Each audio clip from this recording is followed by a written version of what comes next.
Assalamualaikum warahmatullahi wabarakatuh. Perkenalkan, nama saya Selis Nurhija, mahasiswa Universitas Terbuka dengan NIM 859659064. Pada kesempatan kali ini saya akan melakukan praktikum IPA modul pertama, yaitu di KP 1. Untuk judul yang ketiga yaitu respirasi pada makhluk hidup.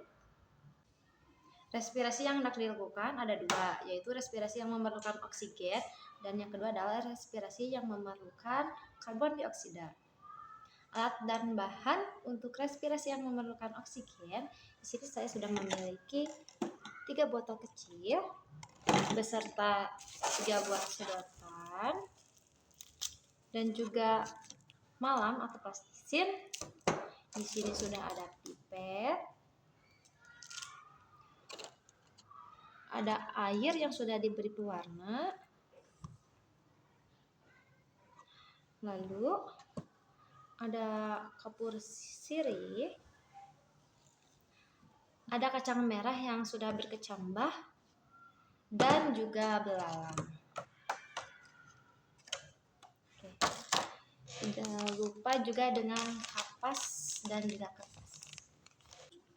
Dan juga ada Vaseline yang saya ganti menggunakan produk ini. Spidol dan juga alat tulis. Langkah pertama, saya akan memasukkan sedikit kapur sirih ke dalam botol. Lalu akan kita masukkan kapas.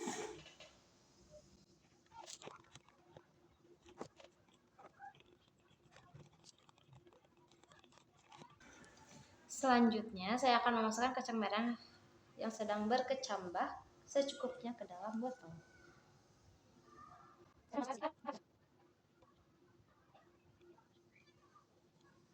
Setelah kacang merah yang berkecambah masuk ke dalam botol, selanjutnya kita akan menyumbat mulut botol ini menggunakan plastisin.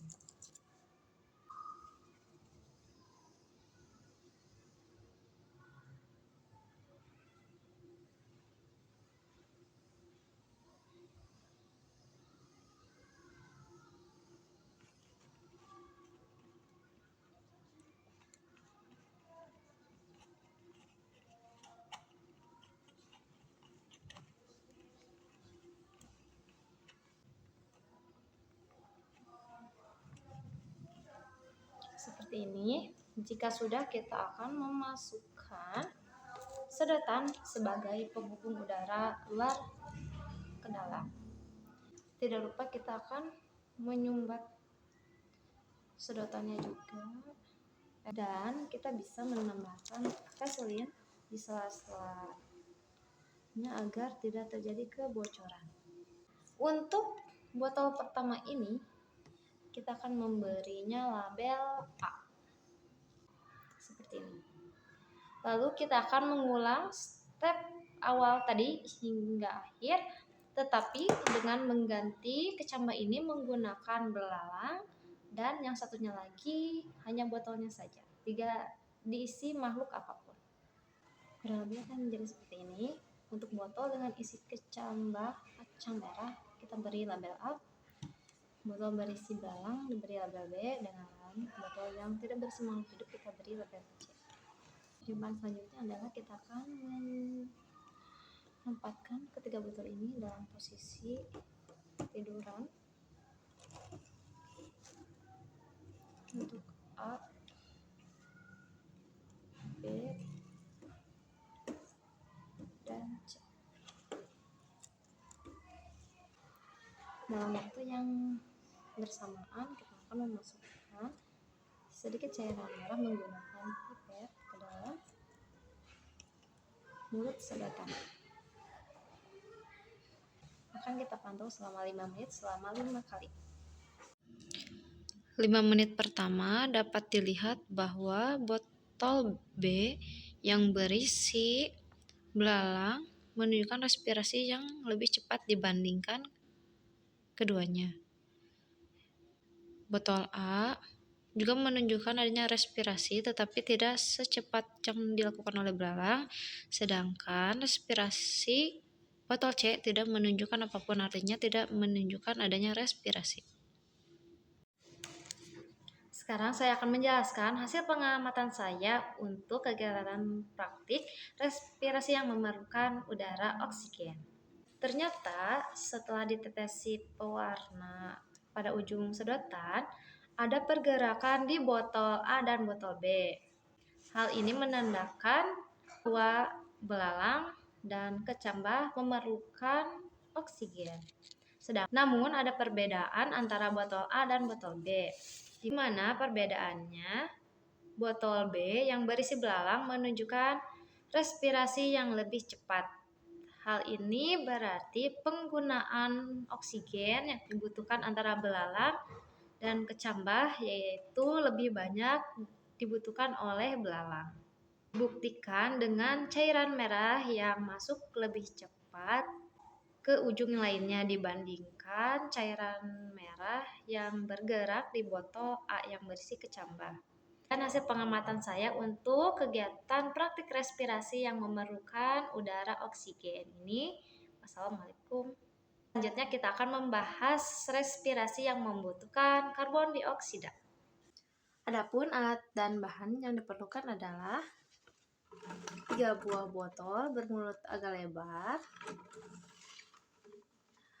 plastisin atau malam. Di sini ada saringan yang sudah saya buat. 6 buah sedotan limau.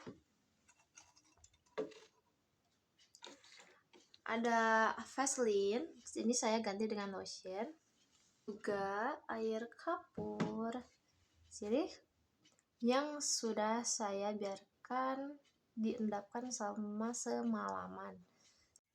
Ini adalah cairan kapur sirih yang sudah diendapkan selama semalaman. Bisa dilihat kapur sirihnya sekarang mengendap di permukaan paling bawah. Dan ini adalah setelah air dan ampas kapur sirihnya dipisahkan. Langkah pertama yang akan kita lakukan adalah memasukkan air kapur sirih ke dalam 3 botol ini kurang lebih 50 ml atau sama rata. Saya akan memasukkannya menggunakan saringan.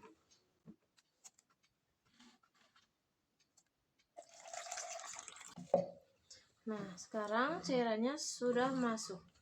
Jika keruh, kita bisa mengulang untuk menyaringnya kembali. Baik, sekarang ketiga botol ini sudah berisi air kapur. Selanjutnya kita akan memasukkan 2 sedotan ke dalam setiap satu botol dan ditutup menggunakan plastisin. Setelah dilapisi malam, kurang lebih hasilnya menjadi seperti ini. Untuk mencegah terjadinya kebocoran, kita dapat menggunakan Vaseline atau lotion di sela-sela permukaan malamnya supaya tidak terjadi kebocoran.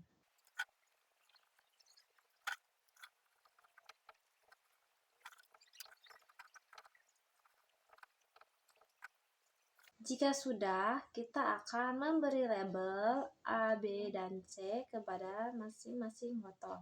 Bisa dengan menggunakan spidol. Untuk botol dengan sedotan tanpa dipendekkan, kita akan diberi label A. Selanjutnya, kita akan memberi nama B dan C.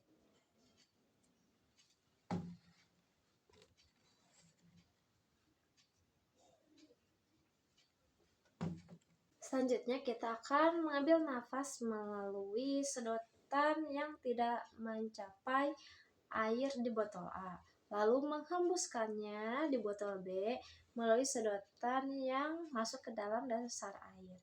Sedangkan untuk botol C kita diamkan saja.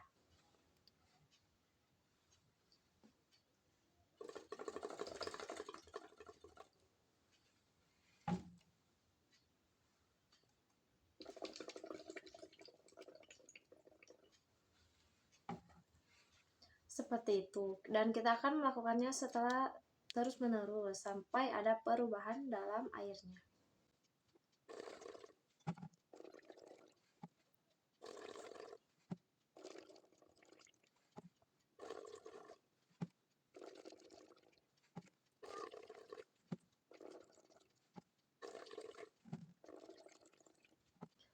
Sekarang dapat terlihat perubahannya.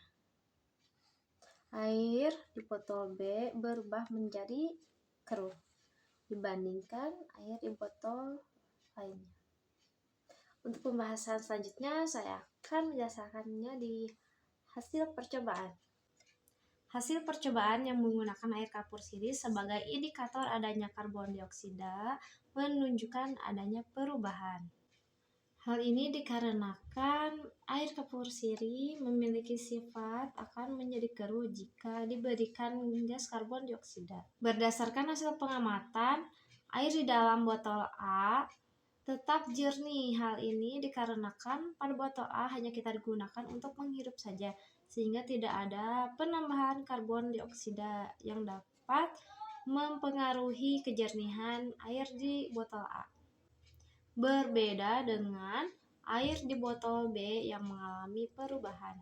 Hal ini dikarenakan saat kita menghembuskan nafas di botol B, ada penambahan karbon dioksida, sehingga hasilnya air kapur sirih di botol B menjadi lebih keruh. Hal ini menandakan kita bernafas menghasilkan karbon dioksida.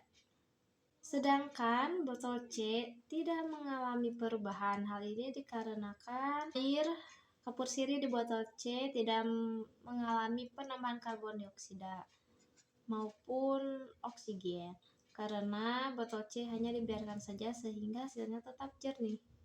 Dengan demikian, praktik percobaan ini menunjukkan bahwa hasil udara saat manusia melakukan pernafasan menghasilkan karbon dioksida.